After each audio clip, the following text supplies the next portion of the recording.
¿Qué tal? Buenas noches. Bienvenidos a Espiral. En fechas recientes hemos visto cómo el fenómeno del bullying no ha hecho más que crecer en distintas regiones del país. La preocupación es mucha, la alarma ha sonado y sin embargo es probable que estemos enfocando mal el problema. Pero no es solamente un asunto de bullying entre dos compañeros que son pares, o el problema es un ambiente moral en las escuelas y fuera de las escuelas que se nos ha vuelto violento, y entonces el bullying es solo un síntoma, la punta del iceberg. La autoridad ha advertido la urgencia de legislar sobre la materia, de plantear castigos fuertes contra los maestros negligentes o incluso contra los agresores, eventualmente cargar los costes de esa violencia a los padres, castigo culpable. Algo que en México ya hemos hecho cada vez que nos encontramos ante una situación insegura.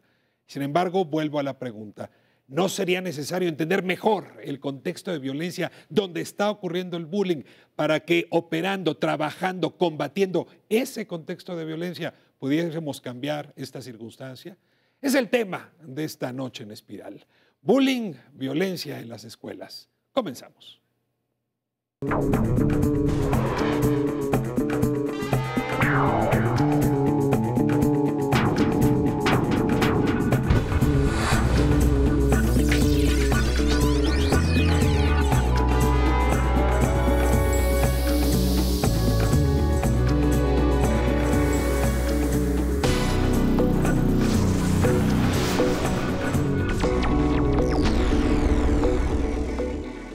Soy el doctor José Enrique Farfán Gutiérrez, director de la Escuela Secundaria Técnica 36. La violencia ha entrado a las escuelas, eso sí que ni qué. Pero no es la violencia que había anteriormente. Ahora ya los niños son muy crueles. Por ejemplo, los juegos de video, si usted ve el fin de estos juegos, el objetivo de estos juegos es destruir, matar. Cuando un niño se enfrenta con otro, ya no es el que se saquen unos guapazos, hay unos catorrazos. Quieren destruirlo, quieren matarlo, le pegan, quieren ver, porque así lo aprendieron desde que eran pequeñitos a destruir y a matar. Todos esos problemas sociales repercuten en el niño. Y claro, vienen y se cruzan en la escuela, pero no es la escuela donde lo aprenden, ya lo traen desde la familia, desde los padres, desde la colonia. Es una normalidad, es normal que se peguen, que se golpeen, que se insulten. Es parte de la cultura, ¿sí? Entonces eso penetra a las escuelas y penetra con alguien que es diferente a ellos, entonces vienen los problemas en las escuelas. Yo tengo que arreglar mis asuntos a bola de majaderías, a bola de golpes, ¿sí? Eso ha penetrado a las escuelas, pero ahora con más crueldad. Abrimos nuestra conversación sobre violencia escolar. Pues déjeme decírselo, con los mejores investigadores que pudimos encontrar. La verdad es que el conocimiento sobre la materia ha ido creciendo en México y hay quien se ha dedicado a producirlo de manera rigurosa, constante y bastante inteligente. Les doy la bienvenida, les agradezco muchísimo que estén aquí en Espiral. Como es tradición en el programa, les voy a pedir que ustedes se presenten. Comenzamos con Marta Páramo. Yo soy Marta Páramo, soy psicoanalista, trabajo en la UNAM, en el sistema incorporado, es decir, en las escuelas privadas incorporadas a la UNAM. Desde hace 10 años estamos investigando el tema del acoso escolar en las escuelas particulares y tenemos un proyecto desde la universidad que se llama Escuelas en Red Unidas en la Prevención de Riesgos Psicosociales del Adolescente, a la cual pertenecen aproximadamente 40 escuelas privadas del país a este trabajo que incluye los problemas del acoso escolar. Muchísimas gracias por acompañarnos. Al contrario, es un honor. Y le doy la bienvenida a José del Tronco. Muchas gracias. Sí, soy José del Tronco, profesor investigador de la Facultad Latinoamericana de Ciencias Sociales. Y bueno, hemos trabajado en el tema de violencia escolar desde el año 2008, tanto a través de estrategias de formación para directivos escolares y docentes en temas de mediación de conflictos y prevención de la violencia. Y en términos de investigación venimos trabajando desde el año 2012 haciendo investigación fundamentalmente en escuelas secundarias para analizar las distintas manifestaciones de la violencia en la escuela y cuáles son los factores que ponen en riesgo la integridad de los integrantes de las escuelas en México. José, muchas gracias por estar aquí con nosotros. Y tenemos también a José Antonio Pérez Islas, bienvenido. ¿Qué tal? ¿Cómo están? Yo soy sociólogo, soy coordinador del Seminario de Investigación en Juventud. Tengo algunos años investigando jóvenes, desde que era joven, o sea, desde hace un buen rato. Y particularmente el tema de el ambiente escolar nos lo encontramos, yo diría que casi sin querer, porque nosotros más bien nos dedicábamos al estudio de las prácticas juveniles. Pero de los últimos años, la escuela no se puede entender si no se entienden las prácticas juveniles dentro de la escuela. Y me parece que eso nos motivó a meternos a la escuela. Siempre andábamos haciendo investigación más bien fuera de ella. Y ahora, particularmente, el tema de violencia escolar o clima escolar es un asunto que nos interesa porque ahí se están generando muchas de estas prácticas juveniles. Agradezco muchísimo, José Antonio, que esté aquí con nosotros y le doy la bienvenida a Carlos Jiménez. Mi nombre es Carlos Jiménez, soy psicólogo colombiano. Hace 3 años estoy viviendo en México. Tengo 30 años de estar trabajando con el tema de jóvenes y violencias en la escuela y con jóvenes víctimas del conflicto armado colombiano. Y también trabajo como terapeuta. Tengo varias publicaciones, particularmente sobre el tema de violencia y escuela y sobre el tema de jóvenes víctimas del conflicto armado en el caso colombiano. Es interesante ver el análisis comparado no nada más entre regiones y escuelas en México, sino con otros países, y voy a aprovechar su presencia aquí también para sacarle jugo a esa reflexión. Y bueno, déjenme abrir fuego con lo que esta semana abrió fuego. Uno de los noticiarios más importantes del país, horario AAA, Joaquín López Dóriga, presenta el lunes pues un momento más de bullying, no es que no se hubiera visto en televisión antes, pero es un momento que ha levantado bastante enojo, 2 muchachos de escuela privada que se dan, en fin, una golpiza e incluso acaba con una situación muy triste para uno de los muchachos involucrados, lastimado, herido. Y el medio de comunicación lo que hace es retomar los videos que toman los muchachos alrededor de los que se estaban peleando. Es decir, una información que ya está, un video que ya estaba en las redes, se pasa y se transmite a través de televisión. Y viene la primera pregunta. ¿Estamos los medios de comunicación observando el fenómeno de manera correcta? ¿Se vale que en un noticiario de ese tipo se vuelva una nota tan relevante en el enfrentamiento de bullying? ¿Ayuda a tomar conciencia o lo que hace es reproducir esos actos de violencia?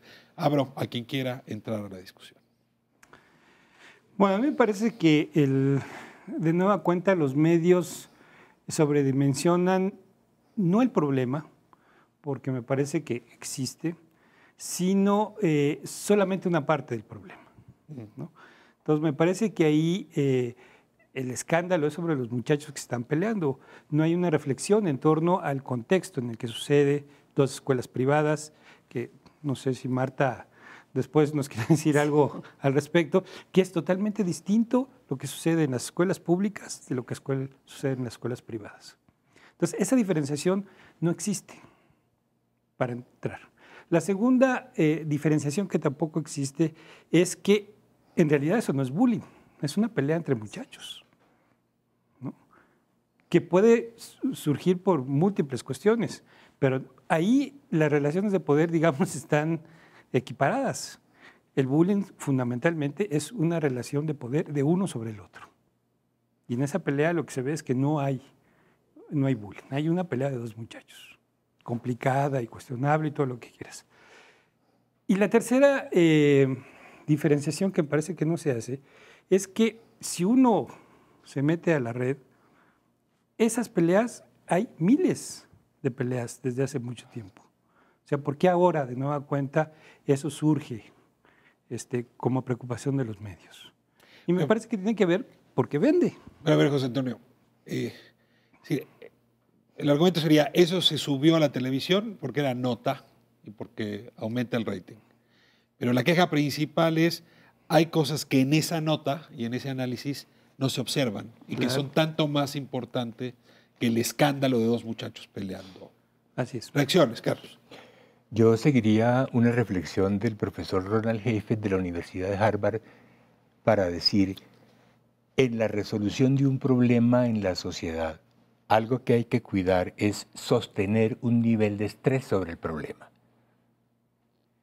Somos sociedades bastante desmemoriadas y fácilmente, en la medida en que los medios no registren, sea que lo registren bien, sea que lo registren mal, todo eso es criticable y este tipo de programas permite atemperar una nota como esa, que además de ese programa estuve en otros noticieros.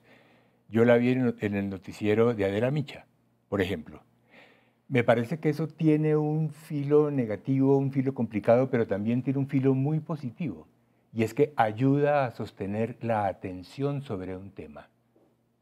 Ayuda Mejor que esté en los medios a que el tema sea olvidado. Yo creo que es enteramente preferible que el tema esté en los medios. Más allá de si lo tratan bien, si lo tratan mal, para eso hay este tipo de programas, hay columnas de opinión que ayudan a atemperar, a perfilar y a corregir. Pero me parece crucial sostener el tema en los medios de comunicación.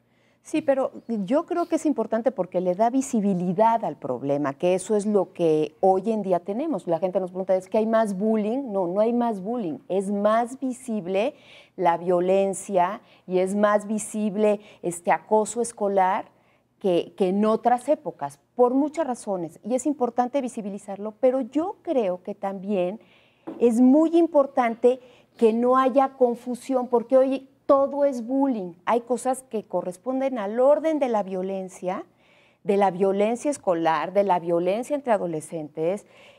Hay cosas que corresponden al término de lo que es el acoso propiamente dicho en una institución educativa. Por ejemplo, aquí estamos hablando de un espacio que ni siquiera era la escuela. Es un pleito de dos adolescentes que vienen como de una escuela, de una familia o de una colonia X. ¿Sí me explico? Entonces, sí estamos hablando de un tema que hay que hacer estas diferencias. Y otro punto importante es que y yo retomo un poco lo que decía José Antonio, lo que sucede en una escuela pública no sucede en una escuela privada. Es decir, hay condiciones que generan que estos procesos de violencia, de acoso escolar o de bullying, tengan características diferentes. Por ejemplo, ¿qué características encontramos? En grupos más homogéneos, en estos pequeños grupos quizá de ciertas escuelas privadas donde hay más homogeneidad entre los participantes de la escuela, por ejemplo, encontramos mayor virulencia de los actos de violencia. Ese bullying tal cual descrito se da, pero como de libro.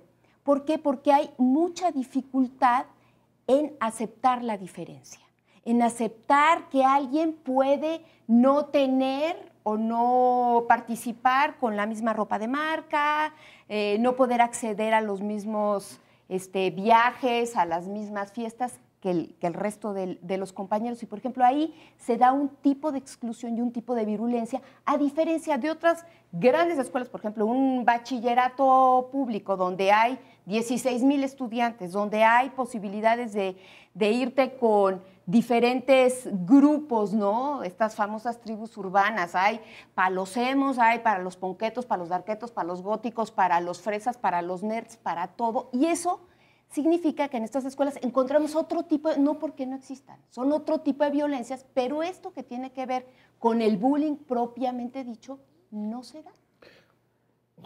Bueno, la impresión que yo tengo, basada en la evidencia que nosotros recogimos en varias ciudades importantes de todo el país, trabajamos solo con escuelas públicas, hay que decirlo, escuelas secundarias. Y el tema de la violencia, efectivamente yo coincido en general con la mesa, excede el bullying. El bullying es algo así como una manifestación más aguda de un clima violento que no está presente solo en la escuela, sino está presente también en la sociedad.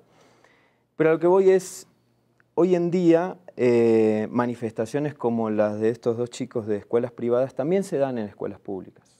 Y en escuelas públicas de niveles socioeconómicos medio-bajos, de niveles socioeconómicos bajos. ¿Por qué? Porque las entrevistas en profundidad con los estudiantes lo que nos dicen es que la violencia o el participar de estas manifestaciones, de estas peleas, genera prestigio, genera popularidad, genera reputación. Es más popular alguien que ingresa en una situación de pelea, de lucha y pierde, que alguien que se mantiene al margen. Sobre todo esto lo encontramos en las escuelas públicas porque el espacio público, en general, que es un espacio público deteriorado, digamos, donde el disfrute de lo que el espacio público puede brindar es bastante bajo, es un espacio de lucha para estas comunidades. Por lo tanto, la escuela de alguna manera reproduce lo que se vive en los entornos de las escuelas y en los espacios públicos. Por lo tanto, recuperando la discusión que había aquí o el debate, yo creo que es necesario visibilizarlo en la medida en que además la violencia, una de las características fundamentales de la violencia es que por lo general se da en espacios no visibles. A ver, déjeme, entiendo bien su argumentación cuando dicen este tipo de hechos ayudan a la sociedad a mantenerse consciente, alerta del fenómeno.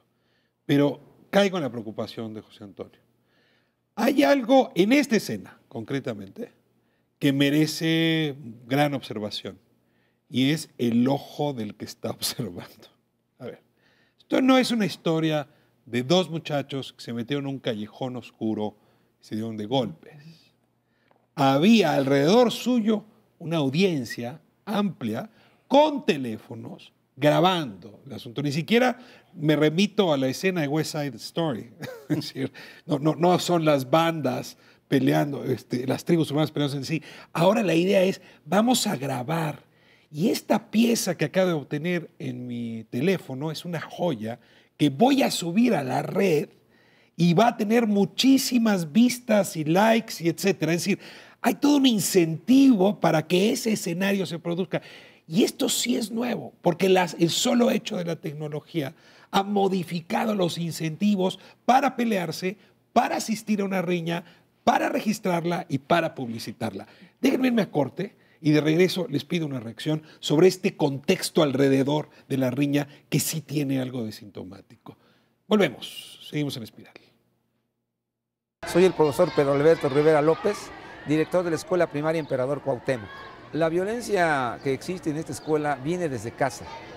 Los papás hoy en día no han tenido a bien dar los valores que necesitan los niños y aquí nosotros les enseñamos muchas veces a canalizar todo ese tipo de problemas, pero en realidad vienen de casa. Traen la secuencia de la casa y aquí lo vienen ellos a canalizar toda su mala vibra de ellos, de la misma mamá que el papá, que en lugar de saludarlos en la mañana, los regañan, en lugar de comprenderlos, no los entienden y desde ahí empiezan ya los problemas con los niños.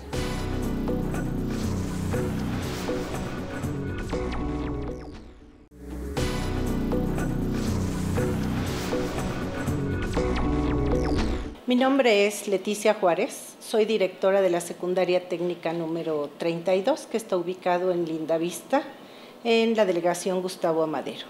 Los papás no tienen bien claro qué clase de hijo, qué clase de adulto, qué clase de ciudadano quieren incorporar a la sociedad. Si no hay un proyecto de vida, no podemos en la escuela lograr que los alumnos se interesen por estudiar, por tener buenos hábitos, por estar bien educados. ¿Por qué? Pues si desde casa simplemente ve a la escuela por obligación, entonces ¿cómo? Entonces, si tuvieran bien claro qué clase de hijo quieres, entonces te marco límites y te digo, no, por aquí no. Y aquí no vas a gritar, y aquí no vas a ser mal hablado, ni vas a golpear.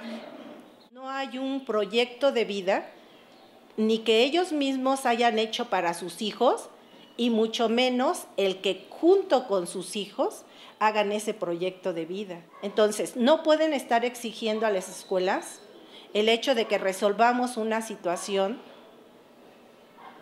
que definitivamente hay responsabilidad en muchos de los que intervenimos para educar a esos alumnos. Estamos de vuelta en Espiral hablando de la violencia escolar y quiero arrancar este segundo bloque con la siguiente pregunta. Yo escucho con frecuencia decir a gente de mi generación, a generaciones previas, que Y en realidad, pues así ha sido siempre. La escuela siempre ha sido un lugar donde hay abuso, donde los niños tienen que aprender a defenderse, donde hay violencia. Y está la otra explicación. No, esto es distinto. Ha habido un crecimiento de esa violencia. No solamente es que estemos más conscientes, es que en realidad estamos más conscientes porque ha crecido la violencia. Y en estas dos versiones se nos va una breve discusión que yo quisiera tener aquí. En su experiencia, ¿tenemos hoy mayor índice de violencia o solo estamos más conscientes de la violencia porque hemos logrado mantener el estrés, la atención en el tema, como decía Carlos hace un momento? Desde mi punto de vista, hay una variable que hace diferente. Yo sí creo que esto del acoso escolar ha existido desde mis generaciones, desde la de mis papás y quizá la de las de mis abuelos. O sea, ha sido parte de la dinámica y de la experiencia escolar. Yo creo que hoy tenemos una variable diferente que hace que el acoso o el bullying tenga una condición especial y que es las redes sociales. Es decir, esta posibilidad de poder intimidar, humillar a través de grabar, de poner mensajes anónimos, de esconderte en esto de las redes sociales, le da un componente diferente. No es que haya más, desde mi punto de vista, sino que este componente de las redes sociales, de Facebook y de todo lo que hay alrededor de esto, le da este nivel de complejidad. Tener espectadores en mayor número acrecienta la violencia. Yo creo, y además, otro punto que tiene que ver no nada más con mayor espectadores, esta idea de grabar, de subir, de ponerlo a la vista de los compañeros y de tener una identidad en estas redes también hace que esto sea más complejo. Yo creo que no lo sabemos. No sabemos si ha crecido o no. En realidad... ¿No había medición antes? No había medición antes. Digo, si nos preguntan la experiencia de todos nosotros, yo creo que nadie puede decir, yo fui feliz en la escuela. Recordemos cómo nos fue a todos. Yo a la hora de la salida sí era feliz. Claro, como todos. Pero, digo, y antes solamente la única manera de mostrar qué sucedió en la escuela es cuando llegabas con el ojo morado. No había una grabación, no había una manera de... La opinión es, no teníamos indicadores antes, no hay manera de decir que ha crecido. Carlos, ¿coincides? Yo diría lo siguiente. Cuando se hace la afirmación, este problema ha existido desde siempre, hay un filo de esa frase que me parece que hay que desentrañar.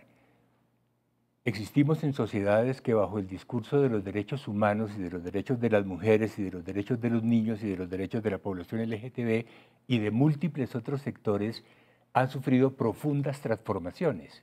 Y sobre todo se ha generado una nueva sensibilidad sobre la violencia. Y lo que hay que decir, a mi manera de entender, cuando se afirma esto ha existido desde siempre, lo que se está diciendo, más allá de una valoración de si creció o si no creció, es que la escuela no se ha transformado al mismo ritmo que se han transformado en el sentido de democratizarse muchas otras instancias de la sociedad. A ver, José Tronco soltó muy rápido una idea que me parece lo más interesante. Dice, la escuela pública, y yo no voy a hacer distinción, a lo mejor no nos dará tiempo, entre escuela pública y privada, ambos son espacios públicos. Es decir, no me importa quién sea el propietario del espacio, hombre, los baños en las oficinas privadas son baños públicos, un lugar que están dispuestos para ser accesibles para todos, deberían ser incluyentes para todos. El espacio público está en disputa permanente.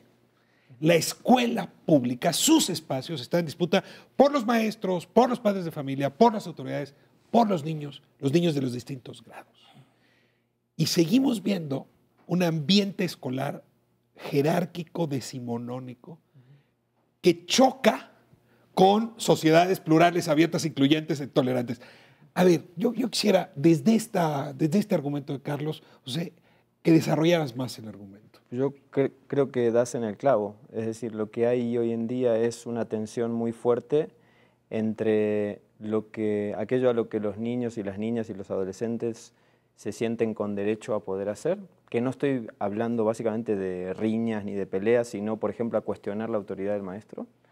Y una institución que ha reforzado sus características menos deseables, que es la jerarquía, la pedagogía tradicional, la no adaptación a nuevos patrones de resolución de conflictos, etc. Entonces, lo que tenemos es un cuestionamiento social a la escuela. Parte de ese cuestionamiento, aunque probablemente a veces es inconsciente, es de los niños. Los niños están cuestionando hoy en día el orden escolar. No y enojados con el orden escolar. Sí, porque sienten que no es un orden escolar que interprete sus necesidades, ni que los ayude tampoco a desarrollar, digamos así, competencias para crecer, para ser exitosos. Más en el prisión futuro. que centro pedagógico. Y entonces lo que tenemos es que hay una ruptura clara en la comunicación entre las autoridades de las escuelas y aquellos que no son autoridad, que básicamente son los estudiantes y los padres de familia que de alguna manera se solidarizan con la visión de sus hijos. Pero también creo que se solidarizan por el hecho de que hoy en día la población en México también tiene un nivel de instrucción mayor que hace 50 años, ¿no?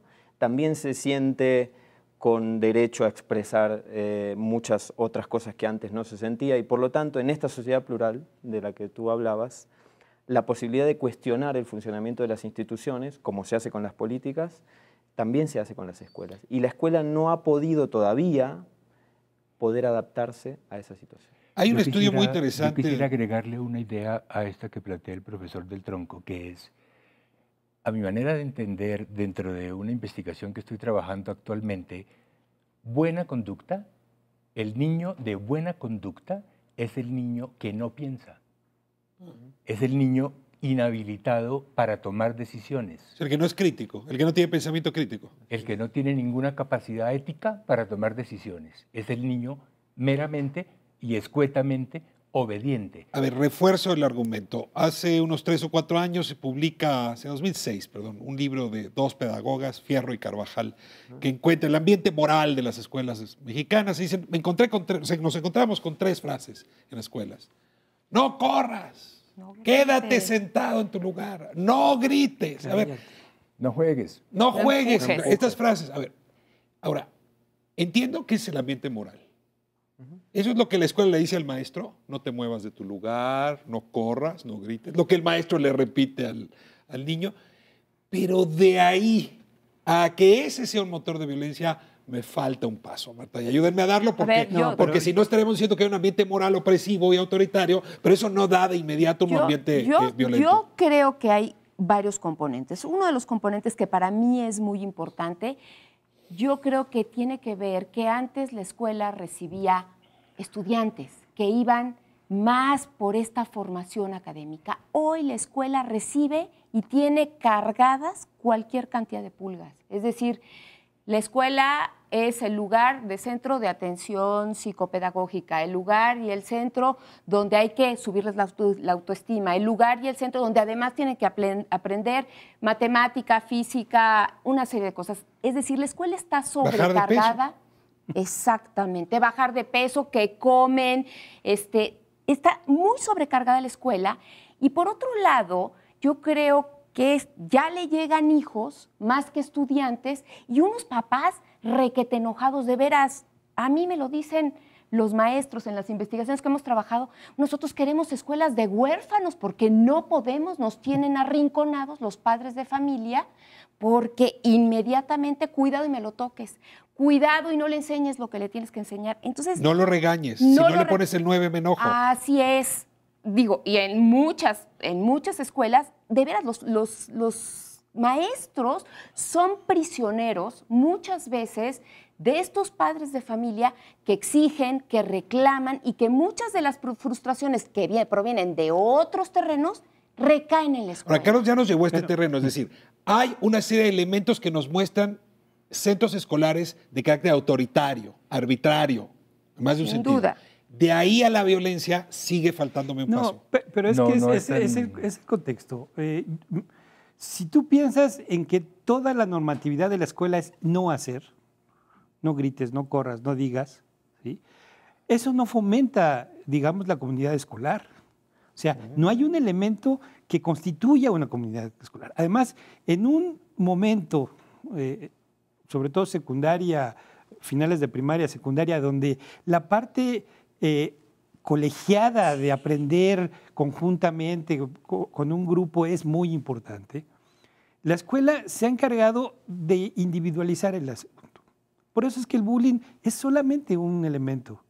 Y además individualiza. Es el problema de fulanito contra merenganita.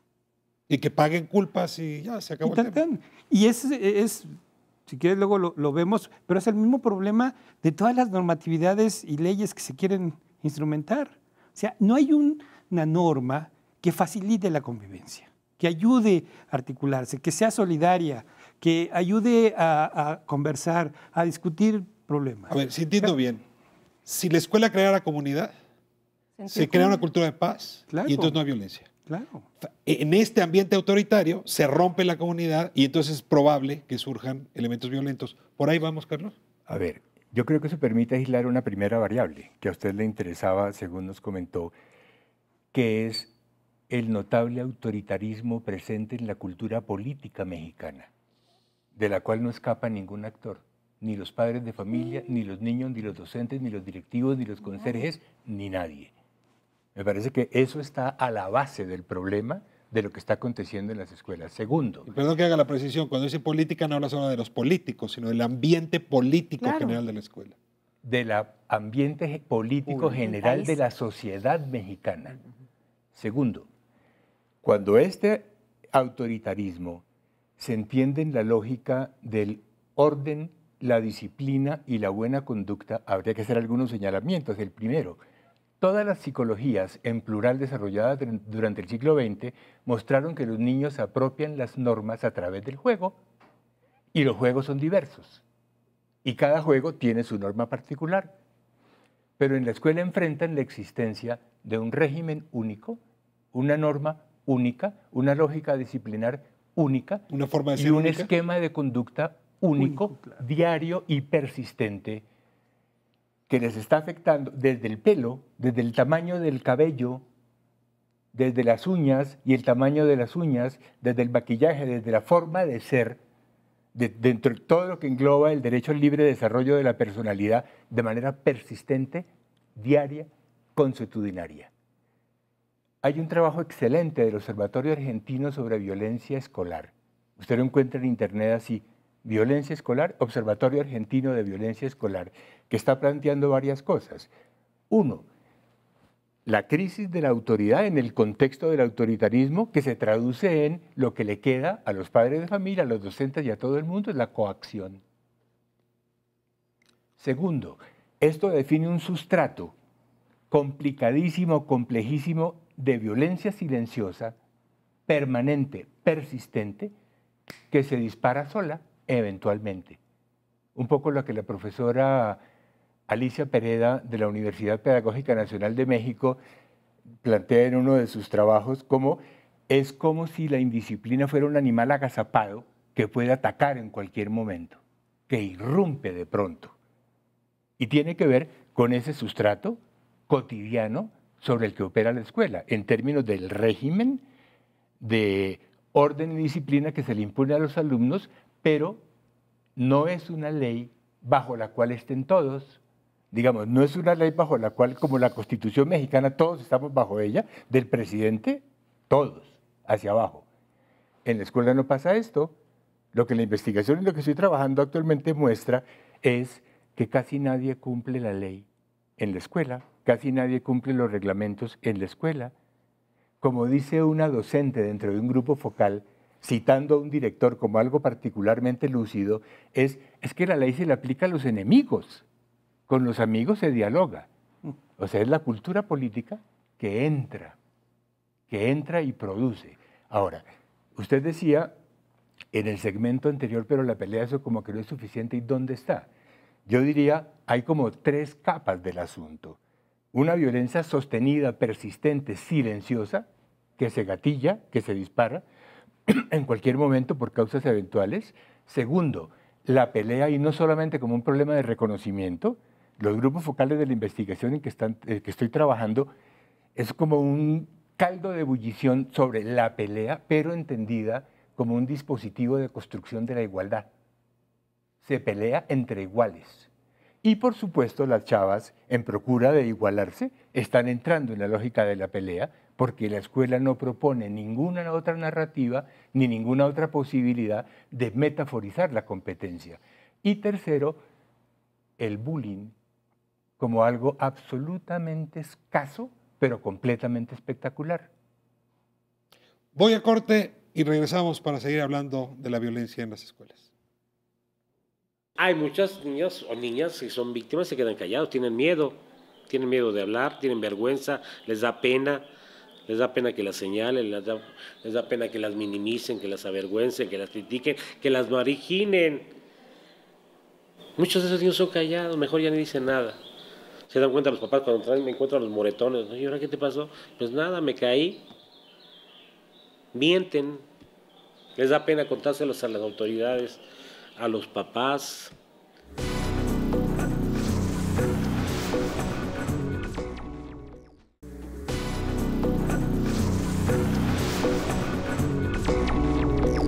Guadalupe de la Paz Sánchez Gutiérrez, soy directora de la Escuela Secundaria Técnica número 16, ubicada en San Pedro Zacatenco, en la delegación Gustavo Amadero. El turno vespertino siempre es un poquito más agresivo, los chicos menos atendidos, los padres trabajando todo el día y la violencia se gesta en las horas de la noche. Hay mucha violencia, sobre todo al egresar los turnos vespertinos, 9 de la noche, siempre es propicio para que la gente del entorno se reúna, los jóvenes de distintas edades y bueno, se propicia la violencia sobre todo al exterior de los planteles, ¿no? Yo siento que las escuelas matutinas o de jornada ampliada, sobre todo hasta las 4:30 máximo, podrían funcionar. Yo siento que los alumnos ya están muy cansados por la tarde, ya tuvieron toda una mañana, tienen menos oportunidad de hacer algunas actividades deportivas o culturales. Siempre por la tarde se abren estos espacios y en la mañana están más restringidos. Entonces, probablemente si los alumnos estudiaran preferentemente por la mañana e hicieran actividades extraescolares por la tarde, yo siento que les beneficiaría mucho. Estamos de vuelta hablando de la violencia escolar y en ese momento Marta Páramo lanzó una provocación bien interesante. Decía, a ver, en aquellas comunidades, y se refería a las escolares, pero en realidad con eso humanas, donde hay menor diferencia, entonces hay menor tolerancia a la diferencia y por lo tanto la exhibición de violencia es superior. En comunidades humanas más amplias, diversas, ¿no?, donde uno puede pertenecer a distintos grupos y está forzado a educarse en la diferencia y en la no discriminación, entonces la violencia tiende a descender. A ver, lanzo la pregunta. No vamos a poder hacer puras escuelotas de 50,000 alumnos. Lo que sí podríamos pensar es un modelo escolar que promueva la inclusión y, en efecto, vivir con gracia, incluso con agrado y con felicidad la diferencia. Y que, por el otro lado, pues tome distancia con respecto a la homogeneidad. Pregunto si no hay un problema ahí de modelo de la escuela y el tema de la diversidad, José. Dos ideas. La primera, la diversidad atenúa la violencia bajo ciertas condiciones. Me parece que en México no es el caso. En México vivimos el caso contrario, porque la diversidad se suele traducir en desigualdad. Cuando hay desigualdad de poder, la probabilidad de violencia o de abuso es muy superior. Por lo tanto, la primera idea es cómo hacemos para prevenir el abuso, la violencia entendida como abuso, ya sea físico, psicológico, sexual, etc. En primer lugar, uno diría, bueno, hay algo que hacer en el abusador, es decir, hay mecanismos éticos que crear al interior de esa persona para que esa persona se autocontrole. No necesariamente ser poderoso me da derecho a mí a abusarme de otro. El segundo es el mecanismo externo, la autoridad. La autoridad está para prevenir y en todo caso para sancionar al abusador. Y esa autoridad, cuando no funciona, puede ser reemplazada por la autoridad social, por el control social de la violencia. Lo que vemos en México es que no están funcionando ninguna de estas tres. No funciona el autocontrol del agresor o del abusador, no funciona la autoridad, la norma no funciona como código de conducta y no funciona tampoco el control social. Nos convertimos en espectadores de un espectáculo violento y no en garantes de la protección de ese que está siendo victimizado. Por lo tanto, lo único que queda para quien puede ser víctima es desarrollar el poder para enfrentarse. La violencia es consecuencia muchas veces también de que el débil debe desarrollar su propia capacidad de enfrentarse al otro para no ser abusado.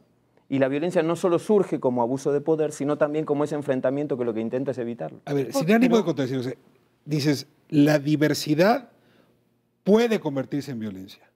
Ahora, la escuela, o lo que uno aprende en casa, o los valores de una sociedad plural, pueden lograr que la diversidad se vuelva desigualdad y luego violencia, o la diversidad se vuelva riqueza. Yo no estoy de acuerdo con ese planteamiento.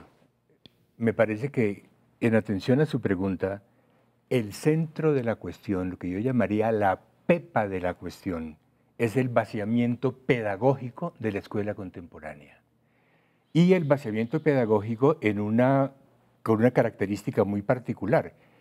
La mayoría de las pedagogías que se estudian en las facultades de educación fueron acrisoladas en el contexto de sociedades profundamente autoritarias. Industriales, ¿no? Sí, pero Hoy el problema está en términos de cómo resolver la construcción de una pedagogía para la interacción entre sujetos de derechos, entendiendo como sujeto de derecho el docente y entendiendo como sujeto de derecho al chico. Marta, sí, Me Carlos, parece que por ahí está la cuestión. yo creo que sí suena muy bien y va por esa línea, pero si lo ponemos y lo aterrizamos en la vida cotidiana, tendríamos que estar hablando, desde mi punto de vista, de cómo empezamos a promover cosas diferentes. Una cosa diferente que hay que empezar a promover es reconocer que estos espacios de socialización, llámese escuela, llámese familia, llámese trabajo, son generadoras de malestar y de conflicto. Y no tenemos las herramientas para saber resolver nuestros conflictos, nuestras diferencias y las desigualdades. Esa es una. No sabemos construir comunidad, no sabemos pensar la experiencia. Y la otra parte importante, todo esto que tiene que ver, que yo no estoy muy de acuerdo en este discurso de las víctimas y del apoyo. O sea, yo creo que tenemos la obligación todos de construirnos en el sentido de desarrollar habilidades de autocuidado. El hecho de que cada persona se responsabilice también por su propio cuidado y por el cuidado comunitario, son cosas como muy concretas que podemos empezar a trabajar, no nada más desde la escuela, desde la familia y desde el trabajo, porque estos hechos de violencia, de acoso, tenemos el acoso laboral, tenemos el acoso escolar, tenemos el acoso en la familia, digo, y lo vemos los que somos terapeutas familiares, siempre hay un individuo que es el tacho de basura, el que salió el adicto, el que salió el esquizofrénico, la oveja negra, y si lo vemos en este mismo territorio, estamos hablando de lo mismo, cómo esta reproducción de la violencia se pone en diferentes subsistemas. Ahora déjenme regresar a la escuela puntualmente y sí poner en perspectiva dos soluciones que se han asomado aquí. Una ya criticada por José Antonio, me voy a pedir que profundice en ello, y es, para resolver el bullying y la violencia escolar, pues más culpables, más penas, más castigos. Dice Carlos, ¿qué tal si revisamos lo que llamó el vaciamiento de la pedagogía en la escuela? Es decir, en efecto, no hay una pedagogía para la convivencia de paz dentro de la escuela. Tendríamos que encontrar salidas, quizá unas más inmediatas que otras, pero antes, José Antonio, te pediría que profundizaras en esto que soltaste hace un momento. Yo veo iniciativas de los partidos diciendo que los papás paguen, que los maestros paguen, que los muchachos lleguen a los tutelares de menores más jóvenes como solución frente a esta violencia que hemos Todas estado autoritarias. Sí, yo siempre he dicho, con el caso de los jóvenes siempre ha sido así. Sube la delincuencia, bajemos la edad penal. Yo decía, bueno, ¿por qué no metemos a todos los jóvenes al cumplir 12 años a la cárcel? Automáticamente a los 12 años se van a la cárcel y salen a los 30 años. ¿Con eso acabaría esta sociedad feliz? ¿Seríamos pacíficos? Yo creo que no. Es el mismo caso de lo que se está viendo en temas de las legislaciones sobre el conflicto escolar. O sea, tener conflictos no es malo. Es parte de la vivencia humana. Es cómo se resuelve. Claro, el asunto es cómo lo resolvemos. ¿Lo resolvemos a trancazos o lo resolvemos hablando y poniéndonos de acuerdo? ¿O lo resolvemos solos o comunitariamente? El problema es que no hay una opción clara en torno hacia el camino de la resolución. Hay un camino claro hacia el lado del castigo. Entonces digo, está bien, un buleador, lo castigamos, pero ese muchacho o muchacha buleadora, es producto de que la mamá le pega. Bueno, metamos también a la mamá a la cárcel. Pero a la mamá le pega el papá, pues metamos al papá a la cárcel. El papá, la abuelita. Pero, no, y el papá... lo explotan en el trabajo. El papá lo explotan en el trabajo, recibe 3 pesos de salario. Pues entonces metamos al empleador, ¿no? Y a ver quién apaga la luz al final, ¿no? O sea, no hay una concatenación de temas que están vinculados con ese ambiente. ¿Tú desterrabas de plano una legislación especial dedicada al bullying como se está planteando ahora por Claro, las autoridades? totalmente. A ver, ¿alguien está aquí de acuerdo con una legislación especial dedicada a combatir Por el bullying? supuesto que no. Ayer Adela Micha lo planteaba en el noticiero y también eso habría que relevarlo como el caso de López Dóriga. Hace 4 años en estados mexicanos hay legislación sobre el bullying y no pasa nada. Me parece que la ilusión de transformar con la ley las prácticas culturales no se puede sostener. Y hay que decir, no necesitamos más legislación, necesitamos recursos para diseñar, por experimentar y evaluar pedagogías. Y quisiera añadir una cosa, no se trata de que las autoridades educativas ahora le manden el nuevo libro de pedagogía a los maestros. Solo vamos a lograr una nueva pedagogía en la medida en que logremos interesar a los maestros para hacer junto con ellos ese trabajo, en el marco de la autonomía escolar que consagra la ley. Ahora, estamos justamente en estos meses trabajando el nuevo modelo pedagógico mexicano. Lo de nuevo lo he oído 10 veces, pero estamos trabajando un modelo distinto a los anteriores.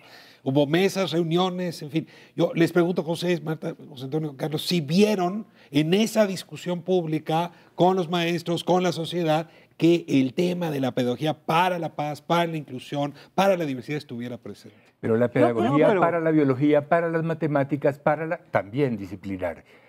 Yo, digamos, no hay tanta información excepto que 6.000 ponencias, etcétera, etcétera, etcétera. Pero otra vez no se trata de construir un modelo. Parece que desde que Platón expulsó a los poetas de su república, seguimos construyendo un modelo salvador y eso no existe.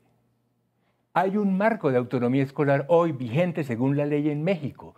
Me parece que lo que le corresponde al Estado es construir las condiciones políticas, administrativas, financieras y operativas para que los maestros en cada escuela, los directivos, los tutores, con la asistencia de los supervisores, produzcan diseños múltiples, adecuados a sus contextos, adecuados a sus condiciones particulares. Yo coincido con el diagnóstico macroestructural. El problema es que tenemos que hacer algo ahorita porque el problema existe. O sea, yo no estoy ni con la visión que dice, bueno, el problema es relativamente menor, siempre existió y entonces propongamos simplemente sensibilización de padres, ni tampoco estoy con aquellos que dicen, es tan grande que no se puede hacer nada.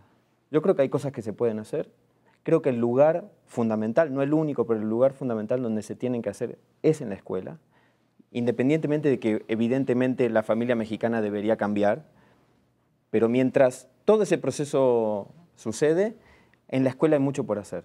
Hay que hacerlo con los maestros y no contra los maestros. Creo que ese es otro criterio fundamental. Pero el tema es que quienes diseñan el modelo pedagógico no están sentados al lado de los maestros que viven cada día los problemas pedagógicos, disciplinarios, etc. Son especialistas. Especialistas que vienen a replicar el modelo finlandés a México, ¿no? Entonces, está muerto antes de nacer ese modelo, porque no tiene un basamento real en las condiciones reales de las escuelas mexicanas. Pero además, me parece que hay un asunto central que a nadie se le ocurre, que es preguntarle a los muchachos. O sea, cuando se trata de una reforma laboral, supuestamente a los empresarios, a los obreros se les pregunta. Un asunto agrario a los campesinos. En el tema de la escuela, a nadie se le ocurre preguntarle a los muchachos y a los niños. Y tienen su opinión, y tienen claramente, sobre todo las nuevas generaciones, tienen perfectamente el escenario donde están. De hecho, una de las cosas que nos quedó clara en la investigación que hicimos allá en la UNAM, los muchachos aprenden a leer el escenario así, cosa que los maestros no logran leer. Los maestros se ubican exactamente, saben si el maestro es estricto o no es estricto, si se le pueden dar la vuelta o se le pueden enfrentar. Perfectamente. Tienen esa capacidad porque es una generación que nace muy pragmáticamente, dado que el horizonte está muy cerca. Y a nadie se le ocurre preguntarle a los muchachos. Entonces, lo primero que tenemos que estar haciendo es volteando las cosas. En la discusión. Claro. Totalmente. Marta. Sí. Yo creo que también hay una cosa cuando hablamos de esto del acoso y de la violencia, es que está puesto muy en el escenario de los jóvenes. Y yo he planteado como una hipótesis que los chavos, como en la familia, son los chivos emisarios y los chivos expiatorios de esta problemática de los papás. Tenemos papás en una familia y tú ves al hijo que trae un problema y te lo llevan, a ver, doctora Páramo, tú dices, saque al hijo y vénganse ustedes a trabajar el problema. Y yo creo que pasa mucho de esto en la escuela.